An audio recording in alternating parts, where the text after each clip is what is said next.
आज की कहानी मेरे इस नए YouTube चैनल पर आप सभी का मैं धनंजय जैन हार्दिक अभिवादन करता हूं। आज की कहानी डीजे की जुबानी।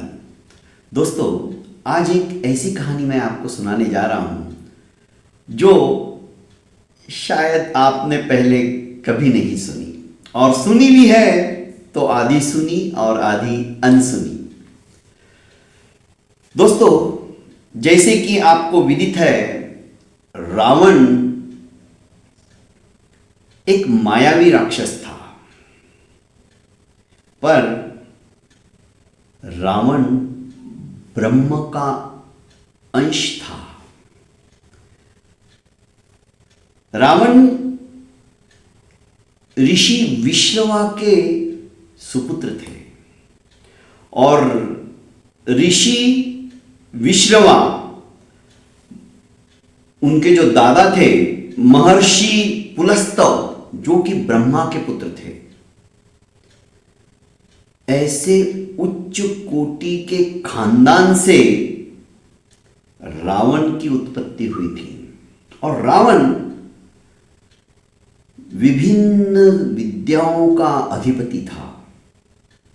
संसार में उसके जैसा पराक्रमी, उसके जैसा शूरवीर, उसके जैसा घनघोर तपस्वी उस समय कोई नहीं था, और तपस्या के बल पर ही उसने अनेक विद्याओं को हासिल करके रखा था। 9 ग्रह उसके चरणों में रहते थे, ग्रहों को अपने हिसाब से स्थापित करता था। ऐसे रावण के ऊपर विजय प्राप्त करना इतना आसान काम नहीं था। जब भगवान राम अपने लघु भ्राता लक्ष्मण के साथ और संपूर्ण वानर सेना के साथ लंका के ऊपर चढ़ाई करने के लिए आए, और रणभेरी बजने से पूर्व भगवान राम ने सोचा कि मैं विजय यज्ञ कर लूं। भगवान राम शिव को मानने वाले थे। शिव की पूजा अर्चना करने के पश्चात ही विजय यज्ञ की स्थापना करके, विजय यज्ञ को संपन्न करके फिर युद्ध प्रारंभ किया जाए, ये उनकी मनोभावना थी। अब उन्होंने जामवंत से कहा कि जामवंत, मेरी ऐसी इच्छा है कि मैं युद्ध से पहले विजय यज्ञ कर लूं। जामवंत ने कहा, उचित निर्णय लिया है आपने, करना भी चाहिए। बिना शुभ काम किए किसी भी काम के अंदर सफलता नहीं मिलती है, और हम तो लंका के ऊपर विजय प्राप्त करने के लिए समुद्यत है। पर प्रभु, इस निर्जन स्थान पर हमें पुरोहित कौन मिलेगा, पंडित कौन मिलेगा जो कि आपको यज्ञ करवा सके? यह समस्या तो बड़ी विकट है। भगवान राम ने कहा, फिर जामवंत हम क्या करें, यज्ञ तो करना है। जामवंत ने कहा कि प्रभु, मेरी दृष्टि में एक व्यक्ति यहां है, वो आपको यज्ञ करा सकता है। भगवान राम ने कहा कि मुझे जो भी पंडित होगा वो शैव होना चाहिए। शैव का मतलब शिव का भक्त, और दूसरा मैं वैष्णव हूं तो वैष्णव भी होना चाहिए। जामवंत ने कहा, ऐसा एक व्यक्ति है, पर जरूरी नहीं है वो आपका पुरोहित बने। राम ने कहा, कौन? जिसके लिए आप ये सारा प्रपंच कर बैठे हो, जिसे युद्ध में हमें हराना है, वो रावण ही आपका पुरोहित बन सकता है। पर वो उसके ऊपर निर्भर करता है कि वो बनना चाहता है या नहीं। कैसी विडंबना है! जिसे हराने के लिए समस्त सेना समुद्यत है, उसी रावण को ब्राह्मण बनाकर यज्ञ में आहुति देने के लिए, अपना खुद का पुरोहित मानने के लिए राम और लक्ष्मण तैयार हो गए। जामवंत से भगवान राम ने कहा, एक बार जाके पूछ के तो आओ। पूछने में क्या लगता है? रावण को गुप्तचरों से जब पता चला कि जामवंत आ रहे हैं, तो उन्होंने सबको सूचित कर दिया कि जामवंत जी का सभी आदर सत्कार करे, उन्हें रास्ता दे, कोई उन्हें रोके नहीं। और स्वयं रावण उनकी अगवानी के लिए, उनके स्वागत के लिए अपने सिंहासन से उठकर जाने लगा। जामवंत ने देखा कि रावण खुद मेरे सामने आ रहा है, और हाथ जोड़े रावण जब उनके सामने आ रहा था, तो जामवंत के हाथ आशीर्वाद स्वरूप ऊपर उठ गए। कैसे आना हुआ? जामवंत ने कहा कि एक विजय यज्ञ की मेरे साथ में दो व्यक्ति हैं, उन्हें मन में सूझी कि वे विजय यज्ञ कर ले। रावण कुछ बोला नहीं। वे चाहते हैं कि विजय यज्ञ करने वाला जो पंडित हो, पुरोहित हो, वो उद्भट विद्वान हो। और इस संसार के अंदर, हे दशानन, तुम्हारे जैसा उद्भट विद्वान, तुम्हारे जैसा शैव, शंकर को मानने वाला, शंकर का परम उपासक, जिसने शिव तांडव स्तोत्र की रचना की है, जो अनेक अनेक विद्याओं का अधिपति है, सैकड़ों देवी देवताएं जिसके चरणों के अंदर बंधे हुए हैं, सूर्य और चंद्रमा की गति भी जो अपने हिसाब से तय करता है, आप जैसा विद्वान, आप जैसा पुरोहित इस संसार में भला दूसरा कौन हो सकता है? रावण ने कहा कि दादा, एक बात बताओ, ये जो यज्ञ कराने की इच्छा रखने वाले हैं, वे कहीं अयोध्या नरेश महाराज दशरथ के पुत्र राम और लक्ष्मण तो नहीं है? हाँ, क्या तुम उनके लिए विजय यज्ञ स्थापित कर सकते हो? उनके पुरोहित बन सकते हो? उनकी इच्छा विजय यज्ञ करके मुझे परास्त करने की है। रावण के इस दूसरे पक्ष पर जामवंत ने नीचे देखकर कहा, हां, उनकी यही मनोकामना है, तभी तो विजय यज्ञ कर रहे हैं।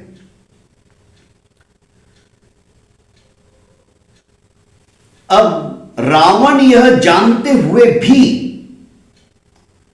जामवंत जी से कहते हैं,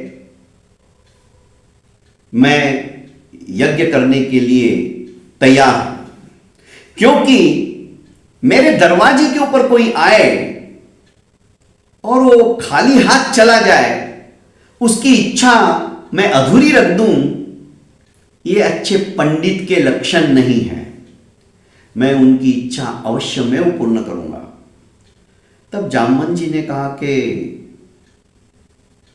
हे दशशिष, यज्ञ सामग्री में मुझे क्या क्या एकत्रित करके रखना होगा, आप मुझे बता दीजिए और मुहूर्त भी निकाल दीजिए, कब विजय यज्ञ की स्थापना की जाए, कब मंत्रोच्चारण करके आप आहुति दोगे। रावण तो रावण था,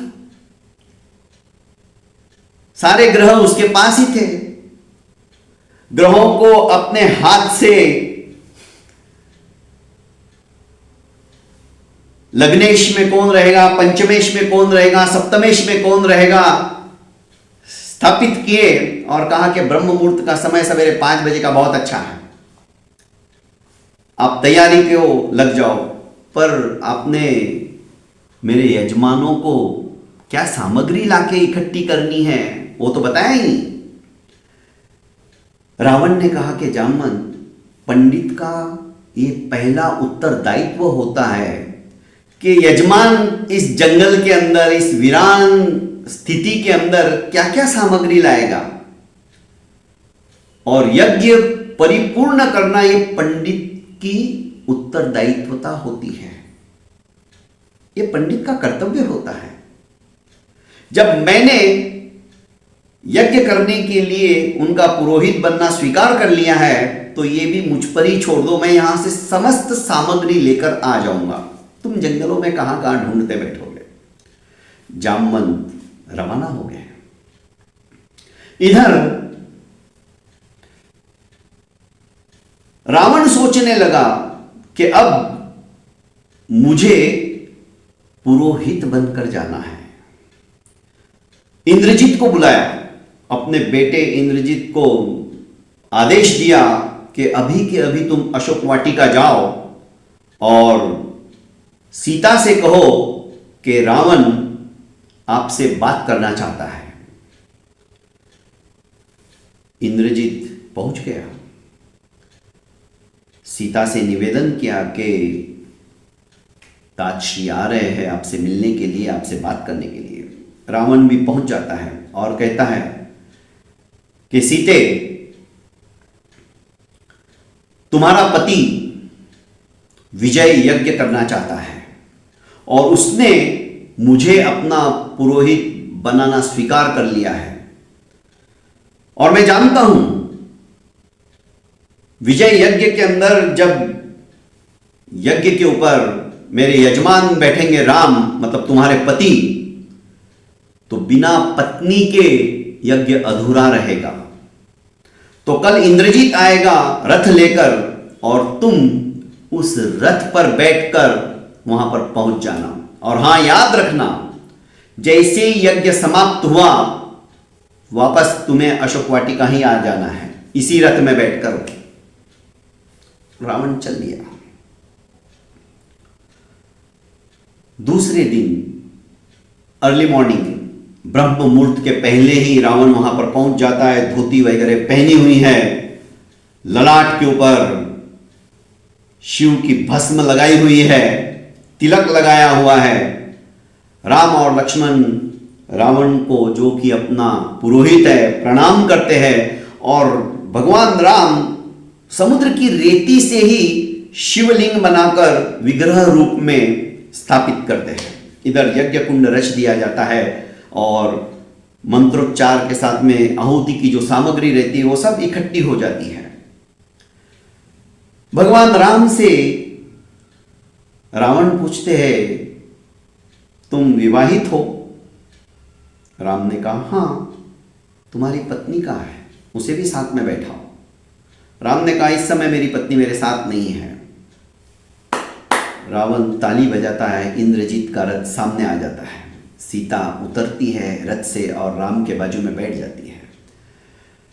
वे कहते हैं कि बिना पत्नी के जोड़े के साथ ही यज्ञ की पूर्णाहुति होती है, और मैंने जामवंत जी से पहले ही कहा था कि यज्ञ जब वो कर रहे हैं तो पुरोहित पे छोड़ दो, समस्त सामग्री लेके मैं आऊंगा, क्योंकि यज्ञ अधूरा नहीं होना चाहिए। यज्ञ की सफलता समस्त सामग्री के साथ साथ पत्नी के साथ पूर्णाहुति देने से ही होती है। यज्ञ पूरा हुआ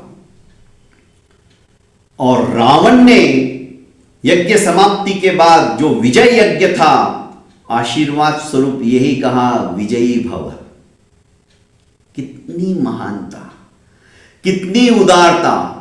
क्या ये सब बातें आपने सुनी थी? नहीं ना। कुछ कुछ नई बातें रामायण की, महाभारत की, हमारे पुराणों की आपके समक्ष में प्रतिदिन, मतलब हर गुरुवार को रखने की चेष्टा करता हूं दोस्तों। इसीलिए कहता हूं कि चैनल को लाइक कीजिए, सब्सक्राइब कीजिए और कमेंट बॉक्स में जरूर अपना अभिमत अभिव्यक्त कीजिए।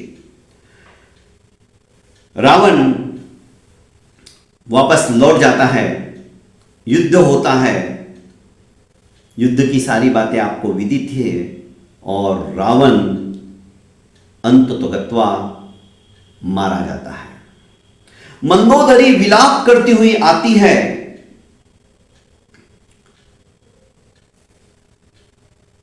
रावण की मृत्यु के समाचार सुनकर जब रणभूमि के अंदर मंदोदरी आती तो जो बॉडीगार्ड, आज की भाषा में अंगरक्षक, कमांडोज, वो देखते हैं मंदोदरी को तो रास्ता दे देते हैं। मंदोदरी पूछती है, मेरे पति को मारने वाला कौन है, कहां है वो? सबने इशारा किया कि वो बैठा है वहां पर। सूर्यास्त का समय था। भगवान राम उस रक्तपात जो हुआ था युद्ध के अंदर, वो सब सोचने में विचार मग्न थे। मंदोदरी की जैसी छाया उन्होंने देखी तो उठ खड़े हुए और हाथ जोड़कर कहने लगे कि हे देवी, आप इस रणभूमि में कौन हो? मंदोदरी कहती है कि मैं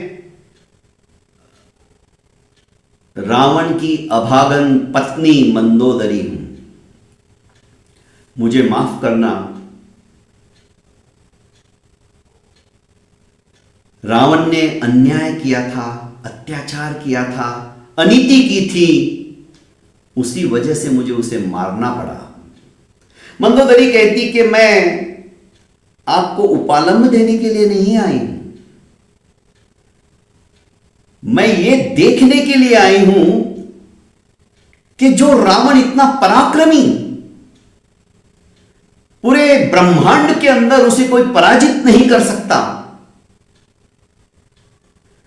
9 ग्रह भी जिसके अधीन हैं, जो कुबेर की कॉलर पकड़कर घसीटता हुआ इस मृत्यु लोक पर लेके आ गया, अच्छे अच्छे देव भी जिससे प्रकंपित होते हैं, जिसने समस्त समष्टि के ऊपर विजयश्री प्राप्त कर ली, तुम्हारे जो पूर्वज मानधाता, उनको भी स्वर्ग में जाकर चुनौती देके आ गया। ऐसे रावण को मारा किसने? मैं वही देखने के लिए आपके पास आई हूं। क्या फर्क है, क्या कमी थी और तुम्हारे में क्या अच्छाई है जो तुम उसको मार सके? तो देवी, आपने क्या देखा? भगवान राम का स्मित हास्य हंसते हुए मंदोदरी के सामने प्रश्न था। मंदोदरी ने कहा, मैंने देख लिया।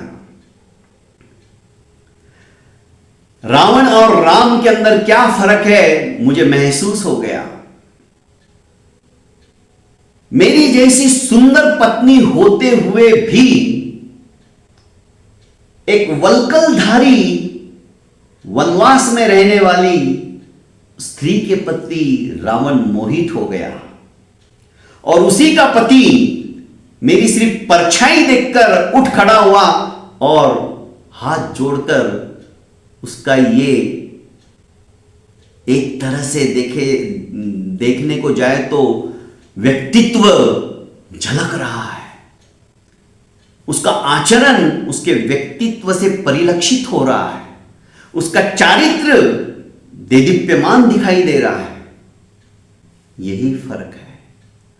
राम इच्छाओं से युक्त था, रावण इच्छाओं से मुक्त नहीं था। और राम जबरदस्त, जो कि मनुष्यता के ऊपर राज्य करते थे, रावण सिर्फ मनुष्य पर राज्य करता था। फर्क है। मनुष्य पर राज्य करना और मनुष्यता पर राज्य करना, दोनों में रात दिन का अंतर है। यही मैं देखने के लिए आई थी। तो देवी आपने अपने पति रावण को बताया नहीं कि वो गलत रास्ते पर जा रहे हैं? मंदोदरी ने कहा कि मैंने रावण से कहा, मेरे पति से कहा, पर वे कहते थे कि मैं सीता के बिना अब एक पल भी नहीं रह सकता हूं। मुझे उठते बैठते सोते जागते सिर्फ सीता ही सीता दिखती है, मैं क्या करूं? आखिर पतिव्रता होने के बावजूद भी मैंने कहा कि तुम एक काम करो, राम का ही रूप धारण करके उसके पास चले जाओ। जैसे गौतम ऋषि का रूप धारण करके इंद्र ने अहिल्या के पास जाना उचित समझा, तो तुम भी चले जाओ और तुम्हारी इच्छा पूरी कर लो। मेरे पति ने क्या कहा आपको पता है?